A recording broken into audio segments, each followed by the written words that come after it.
As a public health field worker, there are a lot of people whose very well-being depends upon your safety. Your co-workers, family, and of course your patients. Dangerous situations can develop anywhere, and as a public health field worker, you need to be especially careful because you'll often find yourself in unfamiliar settings. Therefore, personal safety should always be one of your top priorities. The first time you go into the field alone is always a little unnerving. I remember my first day like it was yesterday. Gail, my supervisor, had really been impressing upon me the importance of personal safety. Our little motto was leaving to return. I'll never forget that.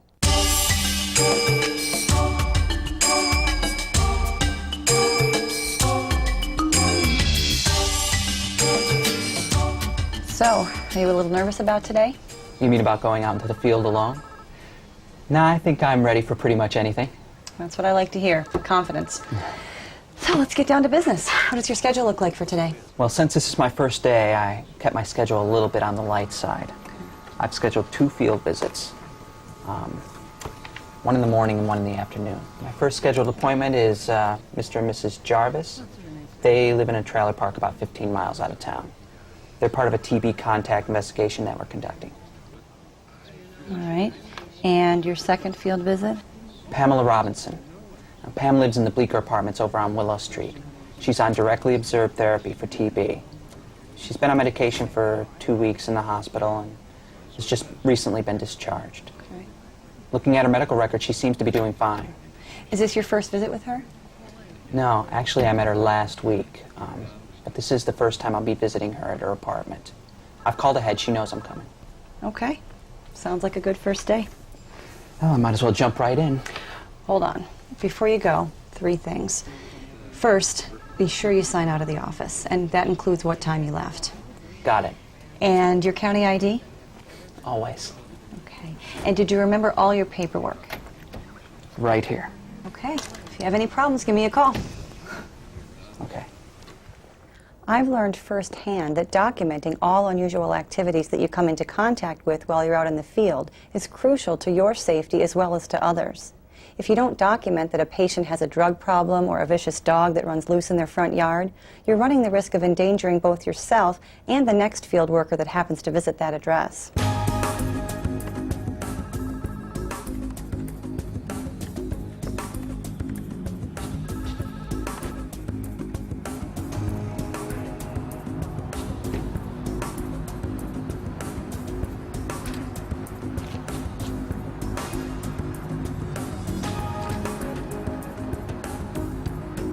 Lesson number 1, you can never overplan when going into the field. Having a map with the directions to the location, including an alternate route, is absolutely essential. Why an alternate route?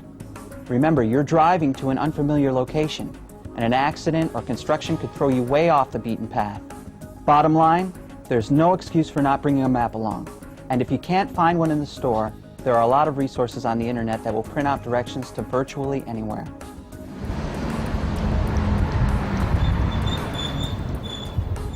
Understanding public transportation is also important. Cars can and do break down. I work in the city, and knowing the bus routes has come in very handy.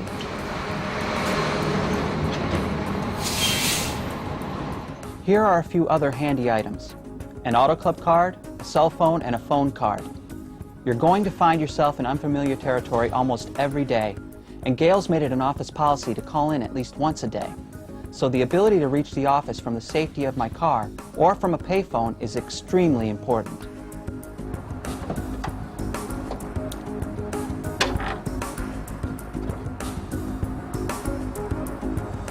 I know a lot of people might think this is overkill, but I always do a quick routine check of my vehicle before going out. You know, gas, oil, is my spare tire good, jumper cables, flares, and a working flashlight, blankets, gloves, matches, that sort of stuff. I also make sure to have my car checked out by a mechanic on a regular basis. Knowing that my vehicle is ready for a trip gives me peace of mind and the chance to focus on my field visit.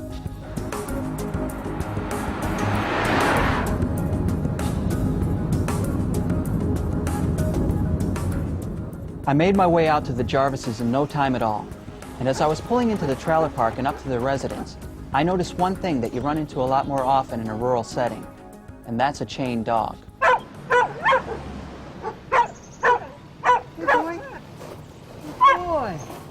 boy. Want to give your owner some information? I'll just be a couple of minutes. Good boy. You should never touch an unfamiliar or unfriendly dog. An animal can get angry or frustrated for lots of reasons. One of them from being chained up or tied up. But you can usually tell when an animal is dangerous. With a dog, for example, you have to be careful about an aggressive posture. You know, their ears stick straight up, their body and their tail become very stiff. They might growl or snarl, and if they begin to bare their teeth or curl their lips, I'd say you're definitely in the midst of one angry dog. You'll also find plenty of dogs when visiting patients in the city. Whenever I saw a dog appear at the entryway, I always made sure to place a bag, package, or clipboard between the animal and me. And if that didn't work, I would politely ask the owner to restrain his pet. And politely is the operative word here. If you start yelling at an owner, you're very likely to provoke the pet. And one other little trick that always worked for me was keep one foot on the outside of the door so I could shut it quickly if I had to. My strategy with this dog was simple. Don't surprise him. Keep my distance and walk non-aggressively to the front door.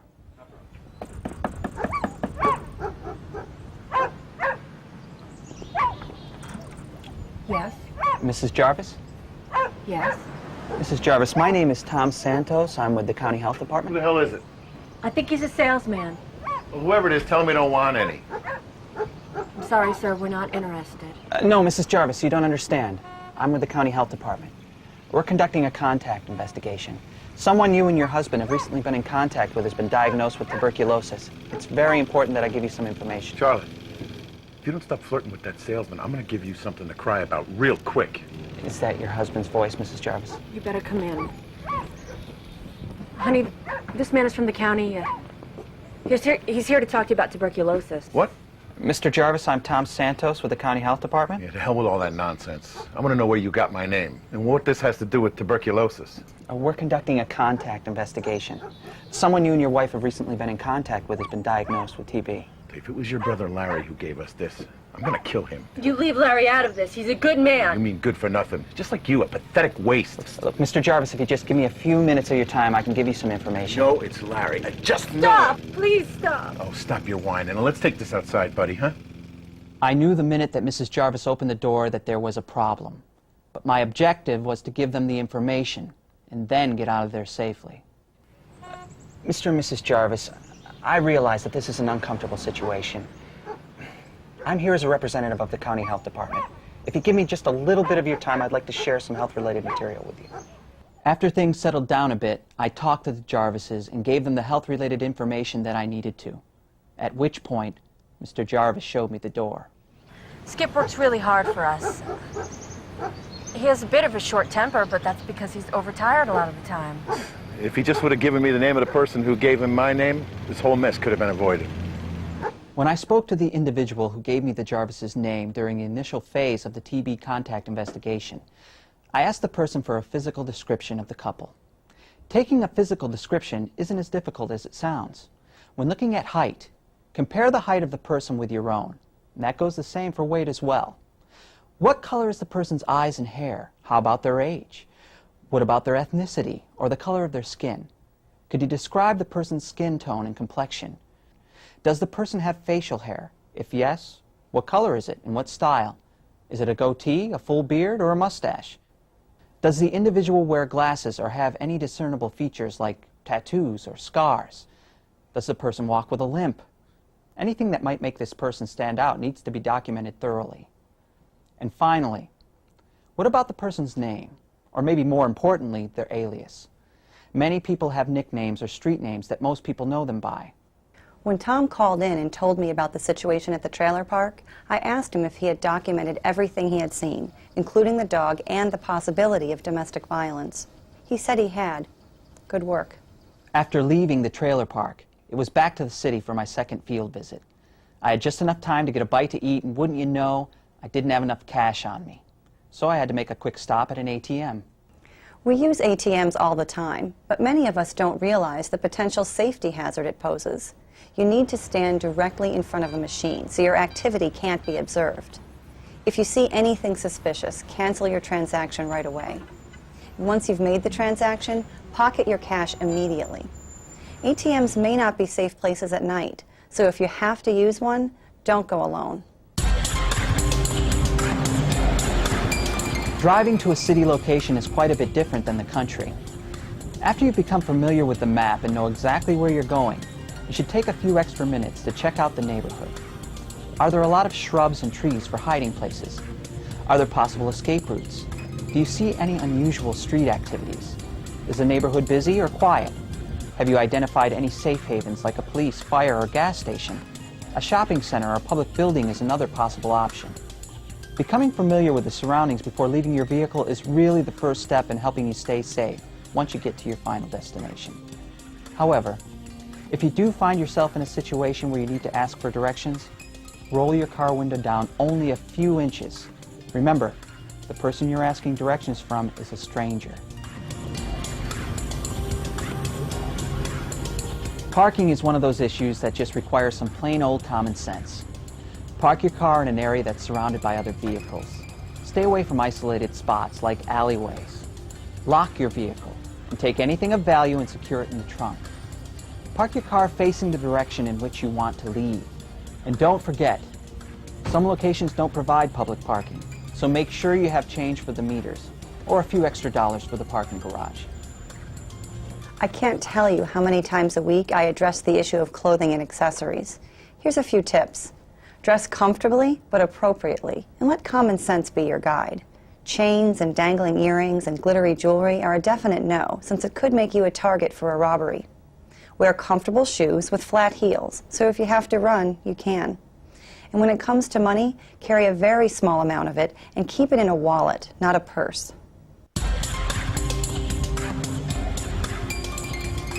As I was making my way to Pam's high-rise, I made sure to walk with a purpose, like I know exactly where I'm going. I walked facing the traffic so I could see approaching cars, and I tried to stay near the curb and away from buildings and scaffolding, because I wanted to eliminate the element of surprise.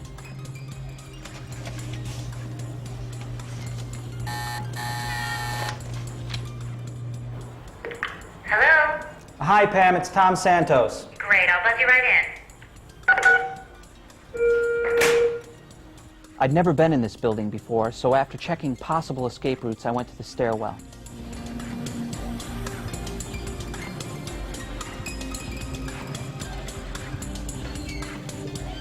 I opened the door, and the minute I saw how deserted it was, I trusted my instincts and used the elevator instead. Now you're probably thinking, of course you don't go into a deserted or dark stairway. But what if the elevator isn't working? In that situation, a flashlight can come in real handy, so I always make sure to have one in the car when I go into the field.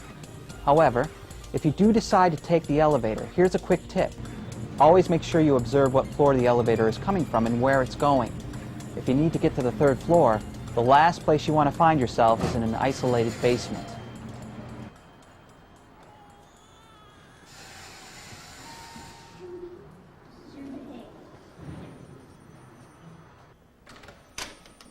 Hi, Tom. Good afternoon, Pam. We had an appointment, right? Yes, we did. Come right in. Am I disturbing anyone? No, it's just me and the cat. Great. Shall we get started? Sure, I'll get my medication, a glass of water, and I'll be right with you. Make yourself comfortable.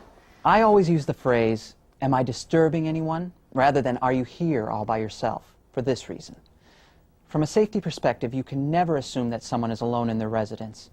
And I feel phrasing it that way gives me a much better chance of getting an honest answer. I always appreciated the fact that Tom really stressed the whole idea of absolute confidentiality. But since he was going to be visiting the neighborhood frequently, I told him to say that he was a friend. This neighborhood can be pretty dangerous at times, and once everyone in the apartment complex knows he's not a threat, they'll be much more likely to keep him out of harm's way. Leaving a neighborhood can be just as dangerous as getting there. By the time I left Pam's apartment, it was the middle of the afternoon, and the streets were becoming a little busier. Hey, Laura, is that your new boyfriend? I know he could be. Hey, mister, are you married? Are you sure you're in the right neighborhood? Just visiting a friend. Maybe I know him. Who is it? You guys have a nice day. What Sir, are you can doing you slow down for a second? You have no business here. Can't you talk to somebody? Why don't you answer us? You have no business here. Whenever you're confronted by strangers, you need to be smart. First, if an encounter appears to be dangerous, end it immediately. Trust your gut instinct and avoid confrontation.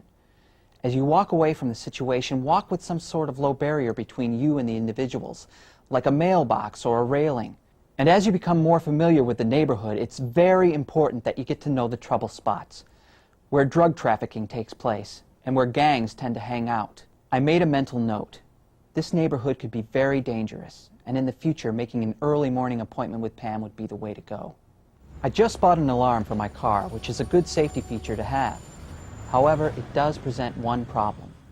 As soon as you turn off the alarm and that little beep sound goes off, you've immediately given away your position to anyone who might be in the area. So it's important to make sure that you don't use it until you're very close to your car. As you're approaching your car, take a quick look underneath. And before you get in, it's always a good idea to check the back seat as well. People have an incredible way of blending into the environment, and you can never be sure that someone isn't hiding a few feet from your car or hasn't broken into it. Anyway, at the end of that first day, there were only 2 things on my mind. Well, actually 3. A hot shower, a big steak, and the fact that if I could get through today, tomorrow was going to be a cinch. When it comes to personal safety, always go with your gut instinct. If something doesn't feel right, it probably isn't.